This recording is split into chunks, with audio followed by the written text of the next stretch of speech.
की तरफ से बहुत देर के बाद आज एक प्रेस कॉन्फ्रेंस ऑर्गेनाइज की जा रही है और आज मजबूर हो गए हम पूरे जम्मू के मीडिया को बुलाने के लिए और कुछ बातों पे चर्चा करने के लिए। 370-35 की एब्रोगेशन के बाद इन जनरल जो परिस्थिति बनी और पिछले एक महीने में इन स्पेसिफिक जो परिस्थिति जम्मू कश्मीर में बनी है, जिस तरीके से गैर मुसलमानों का, हिंदूज का, सिखों का जेनोसाइड, नरसंहार कश्मीर में और जम्मू संभाग में अनअबेटेड चल रहा है और जिस तरीके से इंडियन स्टेट, भारत सरकार, भारत की राजसत्ता उसे नकार रही है, जिसके कारण इसकी निरंतरता बनी रह रही है, जिस तरीके से जम्मू को डिसएम्पावर करने की दिशा में इफेक्टिव कदम लगातार उठाए जा रहे हैं, जिस तरीके से 2011 के फ्रॉड और फज्ड सेंसस के आधार पर डिलिमिटेशन करवा के सत्ता पुनः कश्मीर को सौंपने का षड्यंत्र रचा जा रहा है, जिस तरीके से प्रधानमंत्री और होम मिनिस्टर की चुप्पी इस हिंदू जेनोसाइड पे आपको देखने को मिली, जिस तरीके से भाजपा का जम्मू में एनसी-करण हो गया। 2 एनसीज हैं जम्मू कश्मीर में, एक एनसी कश्मीर की एनसी और बीजेपी नई एनसी जम्मू की एनसी। तो मजबूरन अब हमने ये बिगुल फोका है कि एकजुट जम्मू बिल्कुल आगे फ्रंट पे लीड लेके सेपरेट जम्मू स्टेट के लिए लड़ाई लड़ेगा और आज यही सरकार को चेतावनी देने के लिए कि अगर आपने जम्मू को अलग स्टेट नहीं बनाया, अगर समय रहते आपने जम्मू को एक सेपरेट स्टेट का दर्जा नहीं दिया, या अगर आप इस यूनाइटेड जे.एंड.के को इकट्ठा रख के किसी भी फॉर्मूले से 2011 सेंसस, फ्रॉड सेंसस के आधार पर डिलिमिटेशन करवा के इलेक्शन करवाने की दिशा में आगे बढ़े, तो जम्मू के लोग इसका पुरजोर तरीके से विरोध करेंगे। आज की प्रेस कॉन्फ्रेंस के माध्यम से मैं उन सभी लोगों को श्रद्धांजलि अर्पित करना चाहता हूं, चाहे वो आकाश मेहरा हो, ज्वेलर हो जिनकी हत्या इसलिए की गई कि वो बाहर से आके कश्मीर में बसे थे, कुछ नहीं किया सरकार ने उसके बाद। अभी जो हमारे बिहार के, जम्मू के जिन लोगों की हत्या भी की गई, हमारे टीचर्स जिनकी हत्या की गई, दीपक चंद हो, सुपिंदर कौर हो, सबको श्रद्धांजलि देते हैं। और ये भी अब ये साफ तरीके से पूरे जम्मू संभाग से निवेदन करना चाहते हैं कि समय आ गया है जब एक बड़ी मूवमेंट के लिए हम लोग तैयार हों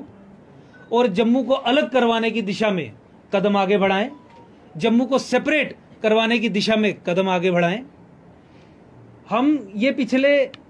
1-1.5 साल से ये देख रहे हैं कि 370 और 35 को खत्म करना, एब्रोगेट करना मात्र एक एबरेशन था, वो एक एक्सेप्शन थी।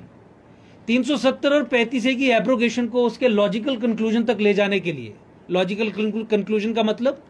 कि कश्मीर से उठा के पावर के बैलेंस को आप जम्मू में शिफ्ट करिए। लॉजिकल कंक्लूजन का मतलब जम्मू कश्मीर में राष्ट्रवादियों को ताकत दीजिए, अलगाववादियों को, प्रो सेपरेटिस्ट को कमजोर कीजिए। लॉजिकल कंक्लूजन का मतलब जम्मू का मुख्यमंत्री हो। लॉजिकल कंक्लूजन का मतलब जम्मू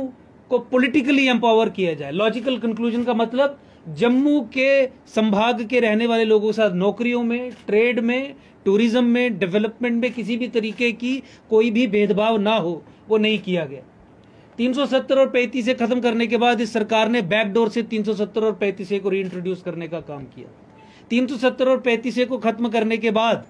इसने, भारत सरकार ने जो जम्मू कश्मीर में जंग चल रही है और हिंदू जेनोसाइड, हिंदू नरसंहार जिसकी एक क्लियर मैनिफेस्टेशन है, जिहाद, उस पर पर्दे डालने का काम किया।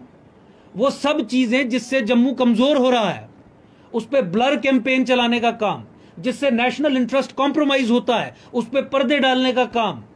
देश की जनता की आंखों में धूल झोंकने का काम यहां का तंत्र कर रहा है, स्टेट अपरेटस कर रहा है। इसलिए जम्मू संभाग जो डेमोग्राफिक असॉल्ट को कंटिन्यूअसली अभी भी फेस कर रहा है, लैंड जिहाद को कंटिन्यूअसली अभी भी फेस कर रहा है, हाई कोर्ट से जजमेंट करवाने के बावजूद यहां की सरकार ने रिव्यू पिटीशन फाइल करके उस लैंड जिहाद के प्रोसेस को खत्म करने की दिशा में जो कदम उठाने थे उसे रोक दिया, वो जो फेस कर रहा है कंटिन्यूअसली। कोई ऑप्शन अवेलेबल नहीं है कि जम्मू एक अलग राज्य बने, जम्मू एक अलग सेपरेट स्टेट बने, ताकि जम्मू का मुख्यमंत्री हो। और ये नेशनल इंटरेस्ट के दृष्टिकोण से भी बहुत इंपॉर्टेंट है। नेशनल इंटरेस्ट ये डिमांड करता है कि वो ट्रबल्ड एरिया जहां पे अलगाववाद एक समस्या है, वो ट्रबल्ड एरिया जहां पे पाकिस्तानी फ्लैंक्स होना एक समस्या है, जहां पाकिस्तान और आईएसआई अंदर से घुस के देश को खत्म करने का प्रयास कर रहे हैं, वो एरिया जो इस्लामाइजेशन ऑफ हिमालयाज, ताकि सनातन का इस्लामीकरण हो, ताकि गजवा हिंद हो, रेड ऑफ इंडिया सक्सेसफुल हो, उसका हॉटबेड है, उसका कुरुक्षेत्र है, वहां पे इस तरीके की रणनीति अप्लाई करना और जम्मू को तोड़ के कश्मीर से अलग ना करना एक सुसाइडल स्टेप है, एक ऐसा स्टेप है जिसे पूर्व में भी हमने ये कहा है कि जैसा आईएसआई और पाकिस्तान चाहेगा कि भारत सरकार जम्मू कश्मीर में जिस तरीके की नीति रखे, उसी तरीके की ये एक नीति है। ये जम्मू संभाग के लोग अब इसे टॉलरेट नहीं करेंगे, क्योंकि हम फ्रंट लाइन पे हैं, हम इसके वर्स्ट सफरर्स हैं। नौकरियों से लेकर जिंदगी तक हम अपनी खो देते हैं,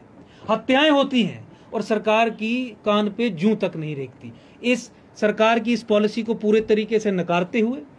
अब ये कहना चाहते हैं कि समय आ गया है जब जम्मू कश्मीर का पुनर्गठन किया जाए और जम्मू को एक सेपरेट स्टेट बनाया जाए। आपने सुना होगा यहाँ पे ये प्रपंच करते हैं, यहाँ पे ये प्रोटेस्ट करते हैं कि कश्मीर में माइनॉरिटीज की हत्या हो रही है, माइनॉरिटीज को टारगेट किया जा रहा है, और मुंह नीचे डाल के बैठ जाते हैं, चाहे वो एलजी एडमिनिस्ट्रेशन हो, चाहे भाजपा के बाकी नेता हों। लेकिन आप ये सब लोग जानते हैं कि माइनॉरिटी चिल्लाने वाले असल में माइनॉरिटी स्टेटस और माइनॉरिटी बेनिफिट इन माइनॉरिटीज को पिछले 70 साल से डिनाई कर रहे हैं। आप ये भी जानते हैं कि इसी माइनॉरिटी स्टेटस को लेकर स्वयं मैंने Ankur Sharma versus union of India public interest litigation number 489/2016, जिसका 12 मार्च 2018 को फैसला आया था हमारे हक में, सुप्रीम कोर्ट में लड़ाई लड़ी,